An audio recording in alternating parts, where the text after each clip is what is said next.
Okay, Mike Doyle, glad to see everybody. The numbers are creeping up and still going. So I'm going to go ahead and get started because we may actually end a little bit early today because Mr. Collier has something else that we're going to give us an opportunity to let him join. You're seeing Susan Hayes, not Michelle Beckley today. Representative Beckley gave us a heads up last night that she was not going to be able to make this appearance joint with Mike Collier. So we're able to reach out and thank you, Susan, for being here. She's the Democratic nominee for Agricultural Commission. Before we turn it over to our speakers, and we'll have plenty of time for discussions and questions. So please, please, please make sure that you start putting your chat function questions up there as soon as you can.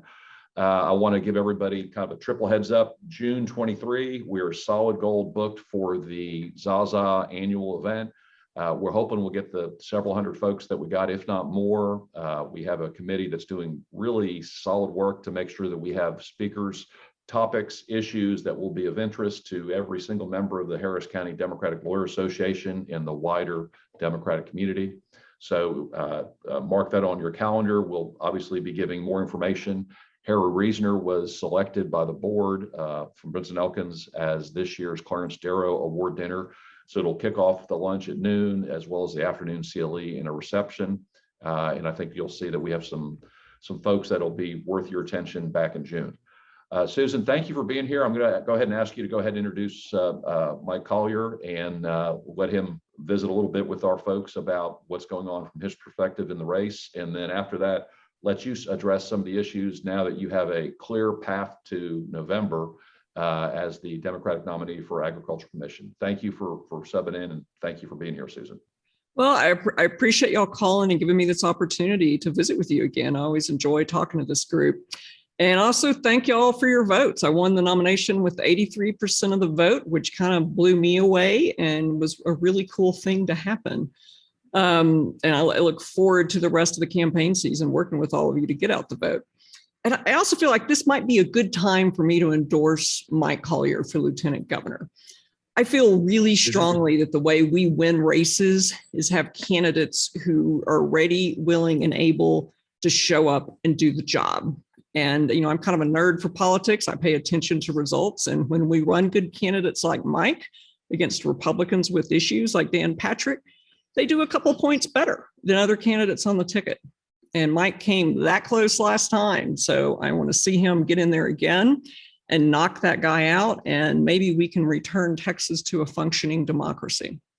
So with that, I'll turn it over to Mike and let him talk to you guys a little bit about what's going on with his campaign. Oh, that's a very kind introduction, Susan. I'm honored to have your endorsement. Thank you so much. I'm feeling the weight of the world returning our state to democracy. You know, we have to do this. Mike Doyle, I want to say thank you very much for the opportunity. Steve Newell, you guys, we've known each other for a long time, and I really appreciate being in this fight with you. And thank you again, Susan. Yeah, so my name is Mike Collier, running for Texas Lieutenant Governor. By way of background, this is a rematch. I ran against Mr. Patrick in 2018. We got within 4.8 percentage points.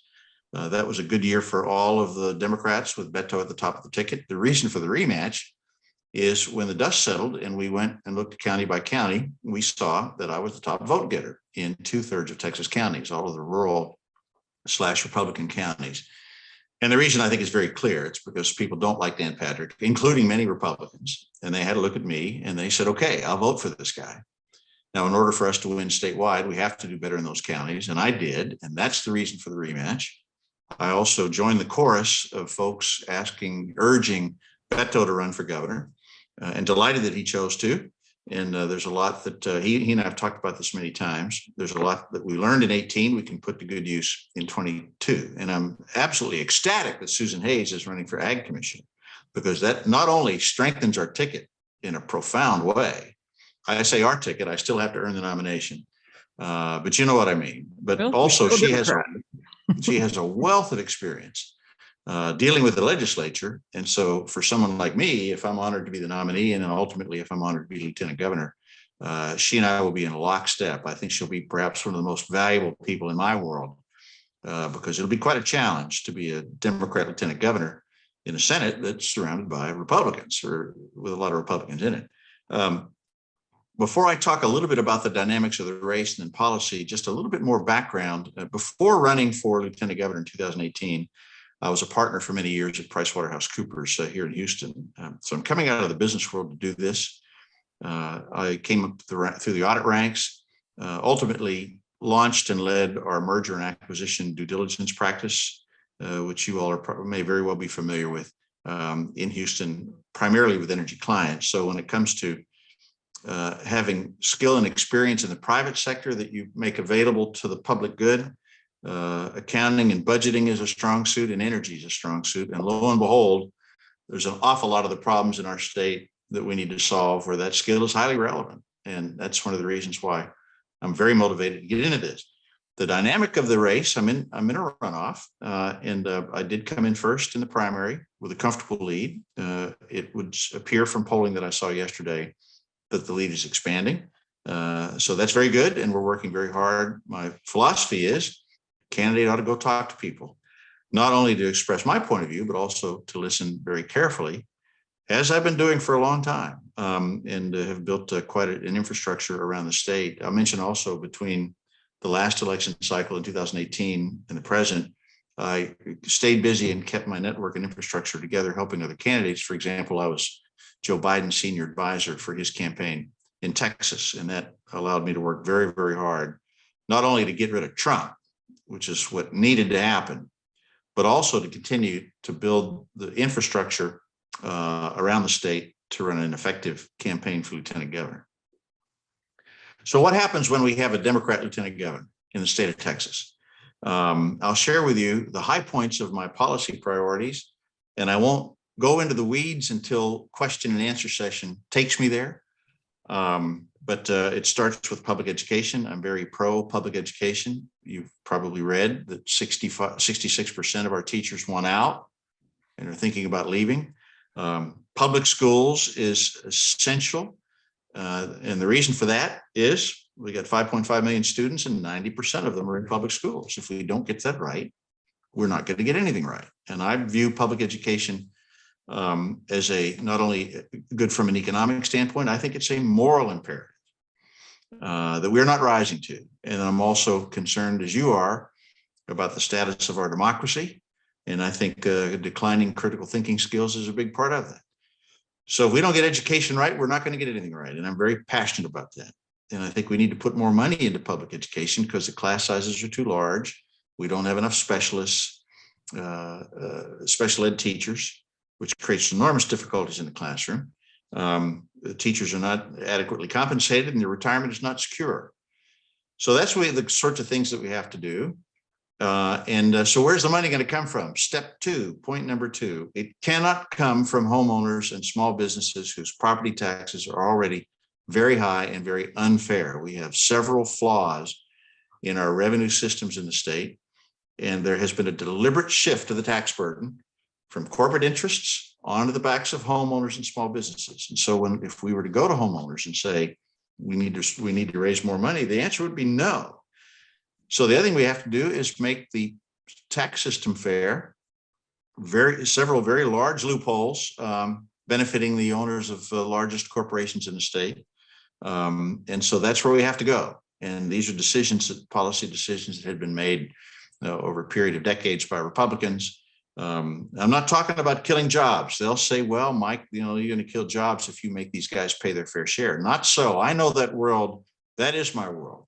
They will chip in. But corporations benefit from a skilled workforce, a healthy workforce, transportation infrastructure that they can count on, a grid that works. They'll pay their fair share, but the legislature must set the terms of reference. That's what our legislature is not doing. Next, healthcare. We should have expanded Medicaid a long time ago. Even Republicans are beginning to see the wisdom. The problem is Lieutenant Governor, for reasons related to politics, has said no. So I think the right lieutenant governor, and that's the work of 10 minutes. Business community is behind it because a healthy workforce is a good workforce. Morally, it's the right thing to do as well. I think we should legalize marijuana, and I think we need to reform our criminal justice system. Much more emphasis on restorative justice. And a lot of folks are sitting in prison for crime related to pot. And it isn't fair, it isn't right, and it doesn't make any sense. We need to fix the damn grid. And we'll talk about that at length, but I'm not sure that we need to talk much. I'll answer whatever questions you have. But the point is, this Enron design grid has failed us. It's costing consumers more than if we'd remained a regulated utility, and it's not reliable. And it's only going to get worse, folks. And so we need to address that. And so there's plenty of other policy issues like broadband in rural Texas, like hospitals that are closing, like our serious water infrastructure needs, which I'm fearful will become acute again with the experts telling us a drought is coming. So a lot of my campaign is really policy oriented, as stated, but I'll close by saying one last thing, which is you might think, well, that sounds an awful lot like the 2018 campaign, but 2022 is a very different era. It's a very different time than it is in 2018. And I'm talking about our rights, and I'm talking about our democracy, and I'm talking about our Constitution. Democrats must answer the call. We're the ones to answer the call. And I think this is a moment of maximum peril as it relates to our democracy, political norms. And we have to fight for our rights, our right to vote, our right for our vote to matter. I despise gerrymandering and this voter suppression. They're just getting warmed up. I think it's just going to get worse. The LGBT community, the right to live and love as they intend, not as the way the legislature intend. The direction that the legislature is taking in vilifying trans kids is morally reprehensible. Right to free speech, teaching history. Legislating what can be said and not said in the classroom is an absolute disaster. And then finally, a woman's right to choose and be in control of her body and her own destiny. These are the things that are great sense of urgency, shared not only by Democrats, but also Republicans. Many of them, not all of them, many of them. So that's what this election cycle is all about. I'm working as hard as I can. I need your help. I hope I can count on your support. We've raised a lot of money. We're doing quite well. We've got a great team assembled with a very good chance at making this a competitive race and potentially even winning, which would be so important. So I think what I'll do is I'll stop there. Mike, if you'll give me the high sign. Your timing is actually perfect, Mike. Thank you. We're going to come back to you, and we're also going to have a chance to visit with the Texas Agricultural Commission Democratic candidate. But Representative Lurie is actually on right now from Virginia. I think you all saw her bio. There's a couple issues that are particularly important to the folks listening in about veterans and veterans affairs and some of the things, well, actually a lot of the things going on in Washington. Thank you for joining us, Representative, and appreciate you taking the time out of your busy schedule to be with us today. Well, great. Well, thank you so much for having me. And sorry for the tardy arrival. We just finished up some votes on the House floor, including a vote to end all oil imports from Russia, as well as permanent national trade relations with Russia and Belarus, which I think are important steps as we put as much pressure as we can on the Putin regime and tracking very closely this unprovoked Russian aggression against Ukraine. So I'm Elaine Luria. I represent the 2nd District in Virginia, which is the whole coast of Virginia.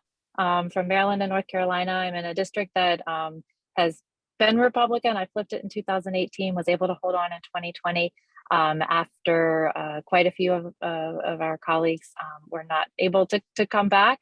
And then after redistricting, my district got 5 points harder. So it's about a Republican +5 now. And, it's going to be a tough fight, but Biden still won it by about 1.5 points. I think you've seen my bio, but just the quickest of quick recaps. I serve as the vice chair of the Armed Services Committee. I'm a 20-year Navy veteran, so I graduated from the Naval Academy, then served as a surface nuclear officer. So basically drove ships, operated nuclear reactors on aircraft carriers, and then commanded a combat-ready unit of 400 sailors and all of the amphibious landing craft on the East Coast. So really focused on the Navy, focused on those investments in national defense, and work really hard at that to make sure that we make the right investments to deal with not only the ongoing situation that we have with Russia and Ukraine, but really our greatest threat, which is China and their increased aggression against Taiwan and building a big Navy. And I say that because my district is not only being a naval officer for 20 years, but we're the home of the Navy. We build all the aircraft carriers, half the submarines, and have the largest naval base in the world. I also serve on the Veterans Affairs Committee, and I think this is of interest to the group. I chair the Disability Assistance and Memorial Affairs Subcommittee, so that's all VA disability determinations. And a large part of the work that we've been dealing with over the course of last Congress, this Congress, is toxic exposures. Last Congress, we were able to pass legislation for Blue Water Navy veterans. So that's Vietnam era veterans who are exposed to Agent Orange. Unfortunately, they had not been able to receive VA healthcare for 4 to 5 decades, so this was much overdue, and have continued to work in subsequent years to add additional presumptive conditions for Agent Orange exposure. We're currently working on legislation for burn pit veterans. We've passed legislation in the House called the PACT Act. You may have heard the President mentioned this in his State of the Union address. He believes that there could definitely be a correlation between his son Bo's illness and his exposure to burn pits and other toxic substances while deployed. So many of our veterans who served in Southwest Asia, most notably Iraq and Afghanistan, breathed in these toxic fumes, experienced respiratory problems, cancers, rare cancers at a much higher rate than one would see in a normal, younger, healthier population. And we have to take care of these veterans. We have to get them the healthcare they deserve. And the process has just been way too hard for them to prove their exposure and to be able to get those benefits and that healthcare. I also serve on the Homeland Security Committee, another subcommittee there of transportation and maritime security. We're the 3rd largest port on the East Coast and very engaged with those issues in the Coast Guard. But really, I volunteered for that 3rd committee because after what we saw on January 6th, I thought it was very important to be able to work on some really challenging issues that we've seen, rise in domestic extremism. There's really not sound statutes around domestic terrorism, rise in anti-Semitism, online disinformation. There's just so much that does overlap with the work of Homeland Security, and ultimately that led to my being named by the Speaker to serve on the Select Committee for the January 6th investigation. And so I probably don't need to tell anyone in this group how important the work of that committee is to making sure that we can secure the future of our democracy and our democratic institutions, and make sure that we never see anything again like we saw on January 6th. So, it's a kind of a quick overview. I didn't know if there were any, sort of more specifics, or you wanted me to dive in a little deeper on any of the topics. I'm sorry, Mike, you're still muted, Mike. Sorry, that was actually very quick. And thank you for that background. I think one of the things that was particularly of interest, and you're not going to have anybody in Texas scared about supporting someone who's in a used to be red seat. That's kind of something we're used to. And Harris County in particular is gone the other way in the last decade pretty well. On the Veterans Affairs, I think there was some interest in particular, given how many veterans there are down here, about the burn pit, the registry, and now what's done. Having seen what happens in the Senate or doesn't happen, what thoughts do you have on how effective or how likely that's going to go through with Jon Stewart helping or not? Well, it is definitely valuable to have someone who has a very large public platform to bring to the public's broader attention legislation such as this. And he was very active with the post 9/11 first responders and their toxic exposure issues. So this is kind of a natural, follow on from work that he's previously done on these types of issues. All information I have from the Senate is that, this is moving on their side. I think that there may be some differences within the bills, but I do feel that there's a significant amount of pressure to move the House version or as close to the House version as possible, the PACT Act, versus completely separate and, slightly different, different legislation and kind of what was the eligibility criteria. There's been a lot of work done with the VA to ensure that we do this in a way that can, phase it in a sense, because, the already struggling capacity of the VA to keep up and process claims, we want to make sure that it is smooth and effective and we don't add to additional frustration of veterans, as they attempt to apply for benefits for which they become eligible. So I think there's a lot of pieces there, and, perfecting the language so that it can match, between the House and the Senate, and, really make sure the VA has the resources to implement it once it's passed. But like I said, it is a number one priority as far as veterans issues with regards to the administration and the president personally. So I feel, with kind of all of the attention, the spotlight on it, and just the incredible importance of it, because, we hear stories every day about veterans who just haven't received the care that they deserve. And, every time you hear one of those stories, and, a very sad story this week of a young doctor who had served overseas in the military and had, because of her cancer, passed away this week. And, it's very personal, touching stories. And, those people who served and put their life on the line definitely deserve to receive care for the injuries of any kind that they received during their service. So I'm optimistic. And, like a year ago, working with the chairman and the full committee, like we didn't anticipate that this would get this much momentum this quickly with the new administration, but it certainly has moved faster than we anticipated. So we're just keeping the push on. Well, thank you. And really just one last question, which I'm guessing you probably never heard. When is the January 6th committee going to actually end its work?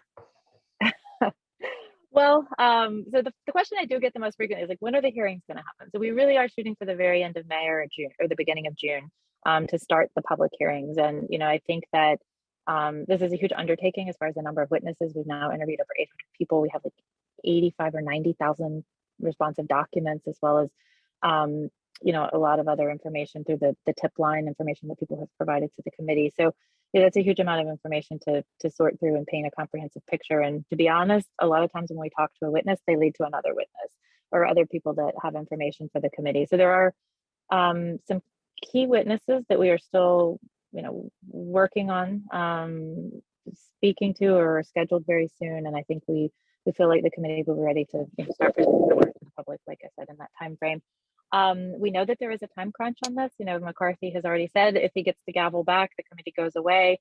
So we understand that the time frame for doing this work is the end of this Congress. And, you know, Newt Gingrich said all of us who serve on the committee should end up in jail. So we obviously understand this has unfortunately become a very partisan thing. At the same time, the committee itself is the most bipartisan or nonpartisan committee that I think has ever existed in Congress. Because of the fact that we don't serve with majority and minority. You know, we have a chair and a co-chair. And I think we're really blessed to have Liz Cheney, who's, you know, shown an enormous amount of courage to serve on this committee, and as well as being joined by Adam Kinzinger. So, you know, I anticipate, you know, our plans are to issue an initial report at some point over the summer, and obviously finalize our work before the end of this Congress, which would be the end of the year. Right. Okay. Well, thank you so much. We've got your Twitter handle in the chat function, as well as your campaign for folks that are inspired by what you're doing to help out, and very much appreciate you taking the time out of your schedule today to join us for a little bit of update on what's going on and not. Okay. Well, thank you so much, and apologize I had to do it from the car, but you know, between votes and getting back to Virginia Beach for an event this evening. So thank you for being flexible. Thank you so much. Thank you. We're going to go ahead and let Susan Hayes, thank you, Representative, visit with us a little bit about what's going on in the agricultural. One question I have, and we're going to have a question at the end, is it the Jesus shot that Sid Richardson did that kind of fixed his back? Is that well, the problem, I don't think it fixed his back, because it was one of those wackadoodle things. That, and the references said taking a state plane to fly to Oklahoma to get something called a Jesus shot to fix his back, and avoiding prosecution apparently by paying the state back for the plane cost. And I've been working on the list of all of Sid's foibles, and man, it's long. It's taken me forever. So the old bank robber will give the money back and we're all good. Yeah, I mean, and that sort of leads me to, you know, one of the big issues I've talked about campaigning, and that is ethics and getting rid of the corruption. And you have to say, you know, as some of you all may know, I've lobbied over the years and pretty intensively the last couple of sessions, and our culture in the Capitol is so dysfunctional that, you know, the joke in the lobby is it's so pay to play. You can't get anything done if you give the governor money. But, you know, Dan Patrick, he wants equity. And that's another important reason why we need Mike Collier in there to change that dynamic. The Republican senators all behave to me like the children of an abusive father. They're afraid daddy's going to hit them. And they're frustrated. They can't do what they went there to do, and that is be a senator, because we do not have a functioning democracy in the Capitol, particularly on the Senate side. And, you know, and secondly, I'm so glad to have Mike running, because the second issue I've been talking about is rural health care. And if we don't expand Medicaid, the hospitals will keep closing. The third big issue I've talked about is economically and environmentally sustainable agriculture. That is a climate change issue. It is a take care of our land and water and air issue. And it's also about diversifying the crops we grow, because we're 70% of what we produce are cattle, cotton, or chickens. And that's not enough to feed people a healthy diet. And then lastly, you know, as many of y'all know, I'm a cannabis lawyer. That's kind of my thing. I've posted now sort of a cannabis policy manifesto on my internet. I just dropped it on my website. I just dropped a link to it in the chat of what legislation ought to look like. Texas can really do this better than any other state, but it's going to take leadership, and it's going to take a governor, a lieutenant governor, members of the legislature who are interested in doing policy the right way. And that's part of what I meant by fix our democracy. We got to get back to solving problems. And we do that by having a strong ticket of people who are ready to do the job and also who get along with each other and play well with others. I'm sort of amazed by the dysfunction among the Republican leadership. They don't like each other. They don't talk to each other. They don't work together. So nothing gets done. I'm happy to ask any questions. You can also, we can rapid fire around what Mike and I think about different issues and chime in together. If y'all have anything else. I think that's absolutely great and much appreciated. And I think that particular way of handling it is going to be the most effective and beneficial for the. Actually, we got more folks popping on. I'll turn this over to Mike at this point. From looking at rural healthcare, that's not something I, as someone who I think I kind of follow things, understood was within the purview of the agriculture department. But how's that going to work if you're going to change things for Texans that don't have hospitals, don't have doctors, from both sides of the aisle in terms of the lieutenant governor and the ag office? How's that work? Well, I would say this. First of all, Republicans take rural Texas for granted. They don't even go there. They don't go. I mean, Dan Patrick never goes out and talks to folks in rural Texas. And policy reflects that. And the fact that they are reflexively Republican is one of the things that I'm working on. But you go out and talk to folks in East and West Texas, and you talk to them about schools, and you talk to them about water, and you talk to them about hospitals closing. They pay very, very close attention. And they are not as reflexively Republican as people think. There's a lot of folks out there that are going to vote for the person. Now, you asked specifically about hospitals closing.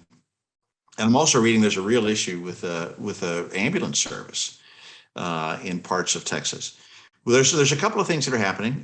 First of all, to expand Medicaid is to help solve that problem, because it is a step change in terms of the economics of rural hospitals. They'll have more money for more services, and that'll be a very, very good thing. And hopefully that helps with the pressure, solve the problem.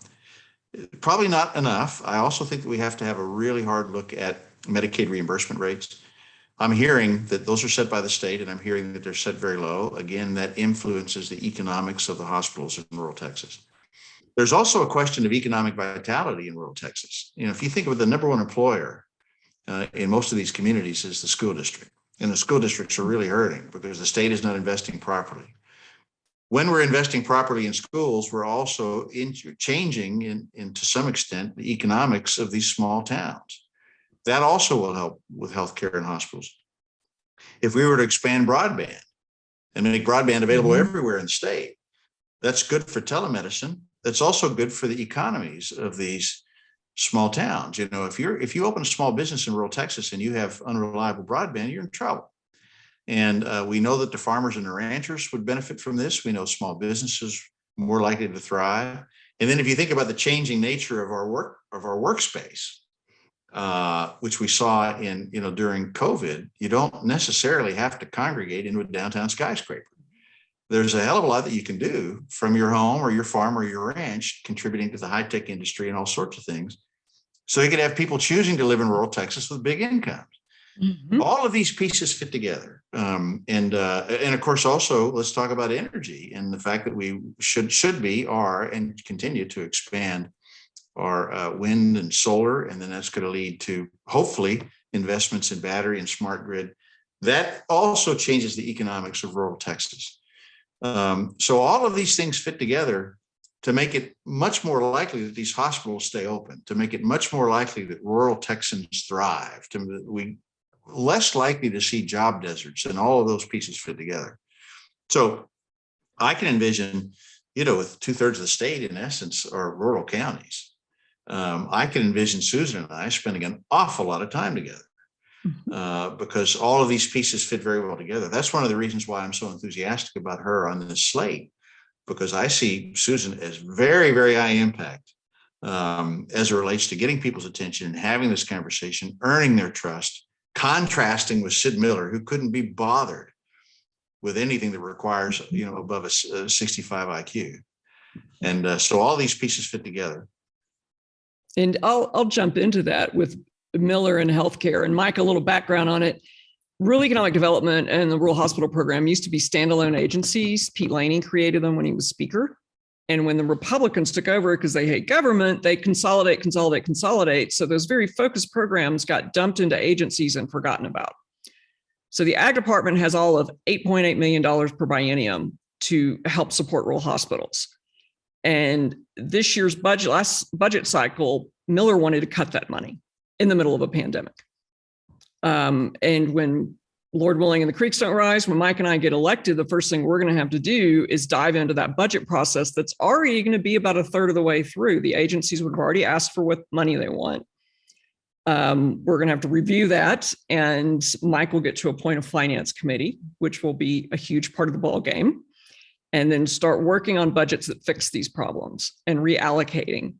And I'll give you an example. In contrast to that 8.8 million, we're wasting $100 million a biennium on the so-called crisis pregnancy centers to not provide health care to women and to lie to them about the stage of their pregnancy and abortion. That was $100 million when it's 8.8 for rural hospitals. That amount of money has skyrocketed the last few budget cycles because all the Republicans want, that abortion vote, that abortion pelt on their wall for the primary. So who's pocketing the 100 million? A bunch of sort of shady nonprofits that were created to run these programs. And there've already been some scandals on that, if you dig through the clips. And then on rural healthcare, it is a very complicated issue. There are different models at work. And one thing Mike mentioned that was one of my big issues is that, the pandemic has changed things. This horrible tragedy has in it a silver lining that it's now okay to telecommute in a lot of professions. And that can bring high income people to rural Texas. That's what's happened in my own life. I'm now based out of Alpine, and I wanted to be here for a long time, but never thought I could make a living, mostly living here. And because they happen to run rural broadband on the highway where we have land and where my friend has a place for us to sleep and set up an office, we've been able to do it. And that means more money spent in the community. It means more, somebody who's insured getting health care, and that helps prop up the healthcare system. And Mike's absolutely right. The biggest employers are school districts, followed by the hospitals. Many a farmer makes it a living or survives in those lean years because his wife is a nurse or a school teacher and has health insurance. And rural Texas cannot survive without that. And I also kind of throw in here, Mike, I'm going to challenge you right here, right now, on who can get the most votes in the rural counties. So I'm going to try to beat you as the top vote getter in all those rural counties. I support that ambition. All right. Well, Mike, can I ask you, you've talked about West Texas, East Texas. you get the response, I vote for the man, but then how often you see the polls, what that means in reality. The analogy would be if you're a trial lawyer and you're asking someone, can you find for the plaintiff? And they're like, in the right case, and the right case is never. What's the takeaway for you talking to those folks? Do you see some kernels of light there that are popping out? And what is it? Are these the issues? Is it marijuana? What are the issues that are really going to get people lit up to kind of just unveil what's going on? Well, yeah, before I answer that question, let me just make sure I'm very, very clear about one thing. The first order of business to win is to get Democrats to the polls. Mm-hmm. So I don't want to leave anybody with the impression that it's going to be the crossover votes that really drive us to victory. If we don't get Democrats to the polls, then we don't win. But we have to get all of the Democrats to the polls and then some. And so that's the importance of talking to folks outside of in rural Texas. Yeah. My experience in 2018 was, we knew we were going to run an underfunded campaign because nobody can beat Dan Patrick. And it was an underfunded operation. And so we had to strike hard at public education because we knew that there would be an army of surrogates and supporters and folks helping. And it's very important in rural Texas. And we talked about hardly anything but public education. So I can tell you public education works. If you go out and talk in rural Texas about public schools, you've got a lot of people that are saying, and I would hear this everywhere I would go, I'm a Republican, but I'm going to vote for you. Mm-hmm. And I would hear that everywhere. Now, not every Republican. Now, let's be clear about this. This is not every Republican. I also heard for every Republican that I heard say, well, I'm a Republican, but I'm going to vote for you because you're for schools. I probably heard 8 that says I'm for schools, but I'm never going to vote for a Democrat. So we have to be clear on how this works. What we have to do, and there are other issues that we'll add to it this time, because the grid, for example, is on people's minds, and folks recognize the pain that they went through and the fear that they have is related to an incompetent legislature who has ignored these warnings over all these years, and folks know that. And they're also concerned about hospitals closing, and I'm very fearful that we're going to be talking about drought conditions and the fact that Republicans have ignored our need to continue to invest. So the point is that I personally will have a much better funded operation so we can move beyond just public education. And going into these areas, there's about 6 places where state policy affects you in your life. And when you go out into East and West Texas and talk about it in a bold and public way, so that they're writing about it in the newspapers and they're putting you up on TV. And I don't know, I'm not targeting Republicans because I don't know which ones are going to be interested and which ones are not. It's too expensive.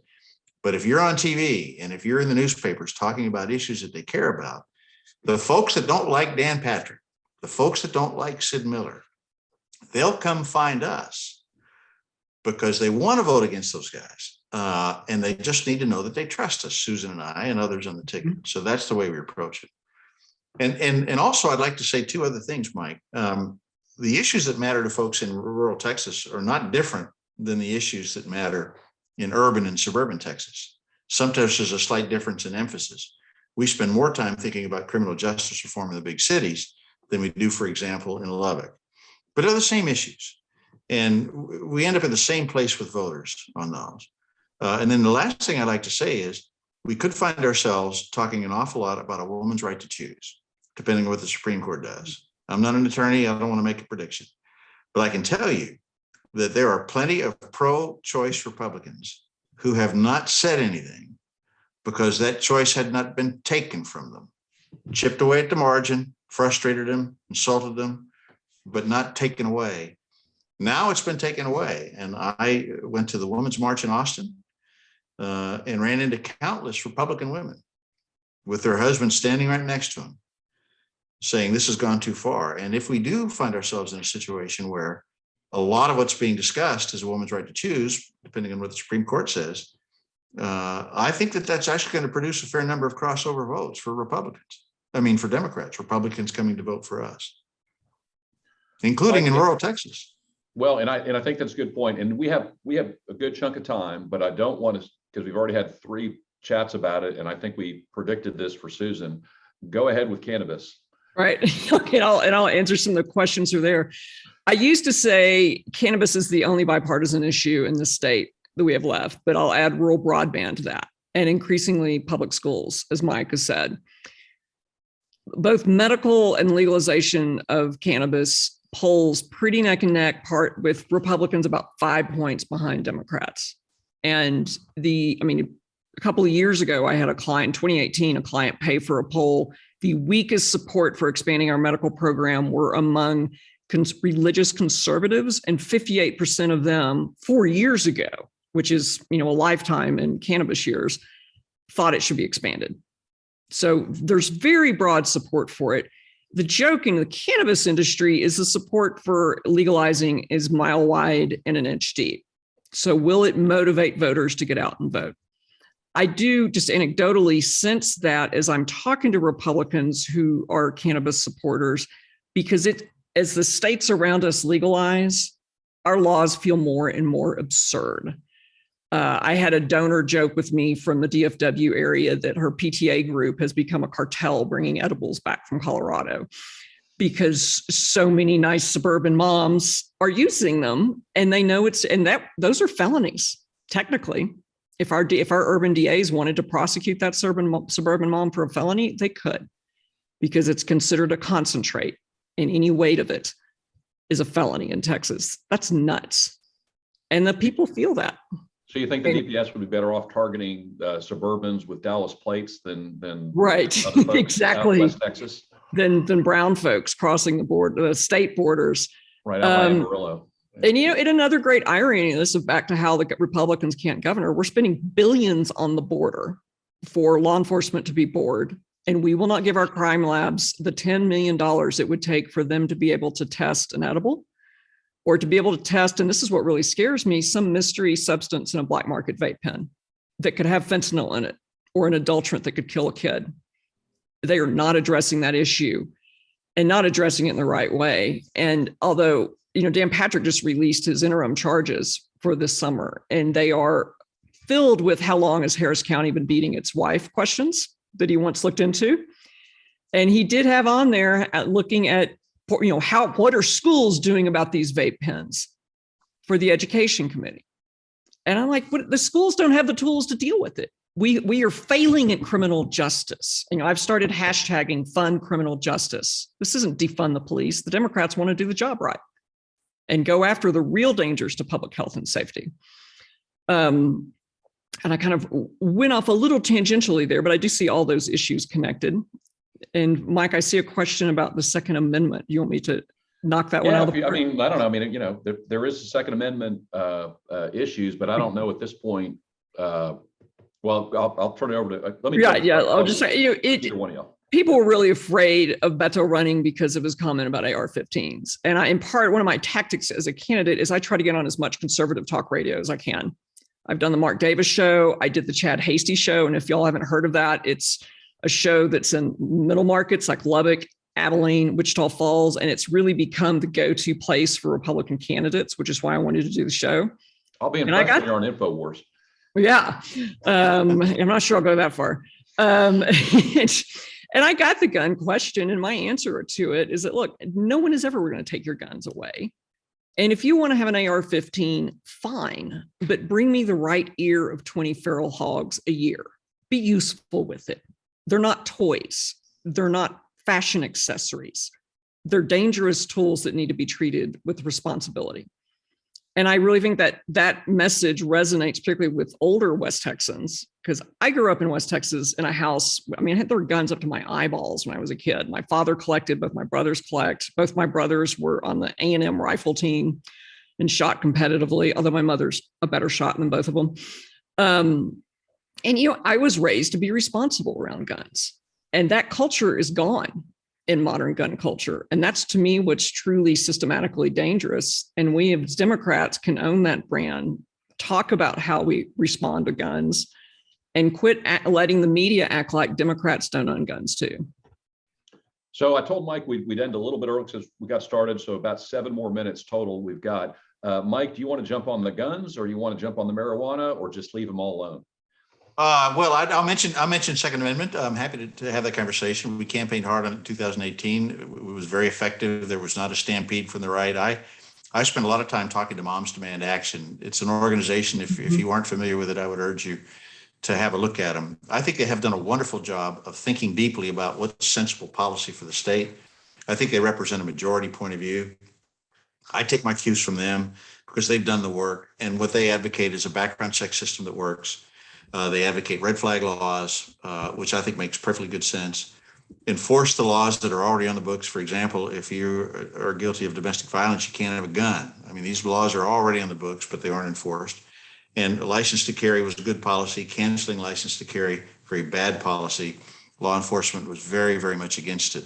So I will be very happy to be campaigning following the principles advocated by Moms Demand Action, which I did in 2018, which was perfectly acceptable to not only Democrats, but also a large swath of Republicans. As to cannabis, I will say that in 2018, I tiptoed around it because my dear mother was still living and I didn't want to get back into how did I spend my time on the UT campus in the 70s. Need I say more? She's passed on and she's helping me in heaven. And so now I can say without any difficulty, we should legalize it. And folks respond very, very well to that. Well, when you say folks respond very well, I've seen different polling, and I think Susan referred to, there's only Republican self-identifieds are lagging about 5%. Mm-hmm. I haven't seen recent polling, but how high is it now at this It's point? over 50. Over 50, but is it like among 7? Republican primary voters for legalization? Gotcha. The leadership is way behind their voters on it. Right. And I'm sorry, go ahead. No, I'm going to say, I think what we're going to see with cannabis is what we saw with gay marriage is there is a tipping point where enough people have been exposed to information, or they know someone had helped, or, their boss is eating edibles or what have you, and they get over it. and the support just skyrockets. And we've hit that in Texas. The rest of the country has already hit it pretty much, save maybe South Dakota. I can tell you anecdotally, when I was helping Biden, I drove out to West Texas and I was late for a TV interview because I got blocked by one of these truck parades flying flags, truck flags. Yep.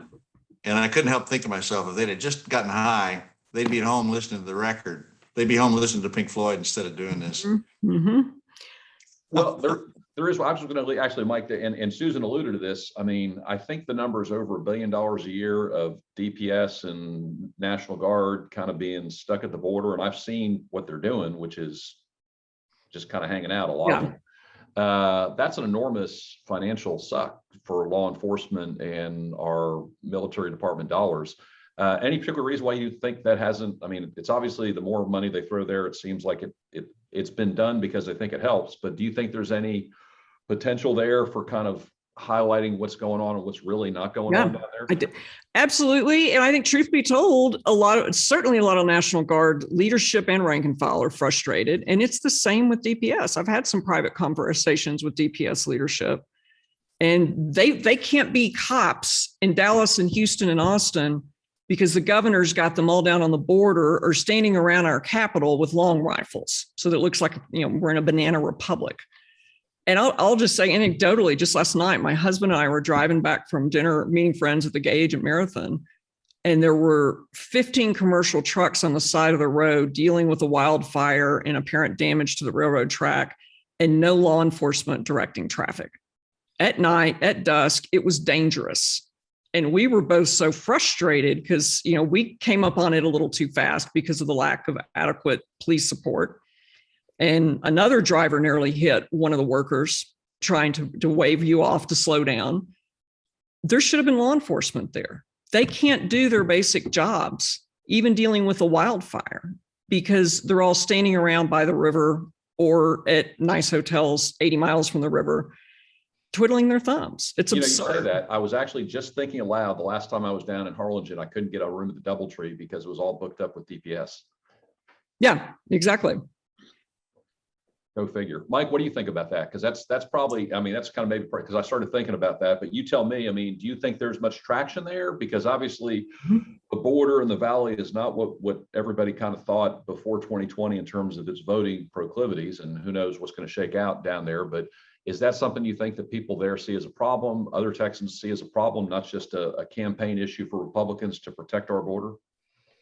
I think Texans want a safe and secure border.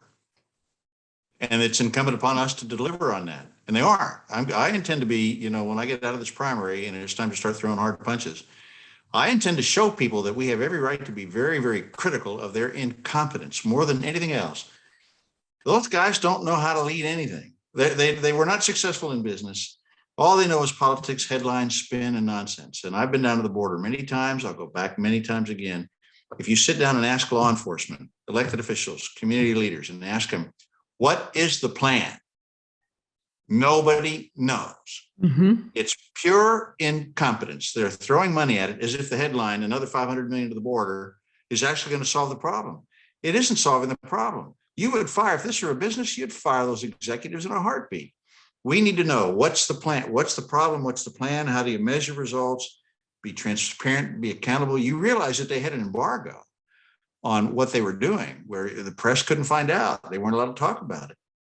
Nobody knows what they're doing. It's the most brazen incompetence I've ever seen. And I intend to be very, very, very aggressive in calling out the fact that those guys they're idiots. They're not even trying, Mike. It's just spin, nonsense, and headlines. And by their own telling, it isn't working.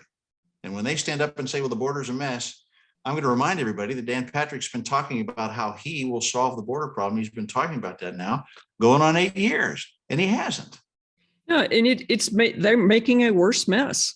And I'm really looking forward to working with Mike on developing and announcing an aggressive state Democratic plan to fix the border. That's going to include some well-placed criticisms of the federal government. Both sides have messed it up. They've chronically underfunded the immigration courts for decades. And that's why people who cross illegally sit around for a long time waiting for the court date. The laws themselves are absurd. There is no line for Mexicans to stand in. And agriculture needs the labor from immigrants, or as my friend whose office I'm borrowing likes to call them, aspiring Americans. That's what fuels the economy and has fueled the economy in this state since Texas was created, or I should say settled by Anglos or taken by Anglos. We've got to have a functioning border policy, and we've got one, and you need to have one that doesn't quelch the economy at the border and the economy of the state and treats people with dignity. And I'll end with my last crazy idea for the border and for refugees. A significant number of the women who are brought over here by coyotes are raped. Nobody bothers to investigate those crimes. Nobody bothers to do rape kits. Wouldn't it be wild if we worked with the federal government to collect that data, build that DNA database, and then catch a cartel trafficker? That information's there. We don't bother talking to the women. We don't bother treating them with dignity. And we don't bother funding criminal justice.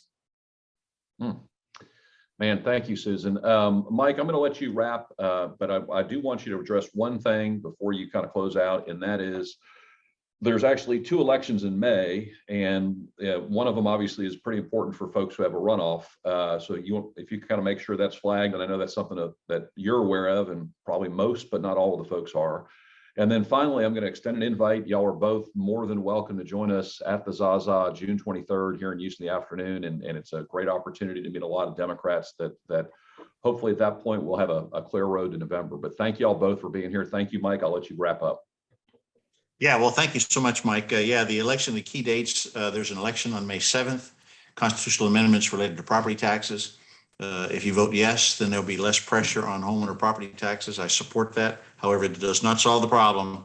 So let's be clear. We still have to solve the underlying problem. And I think school boards are also on the 7th. So that's the 7th.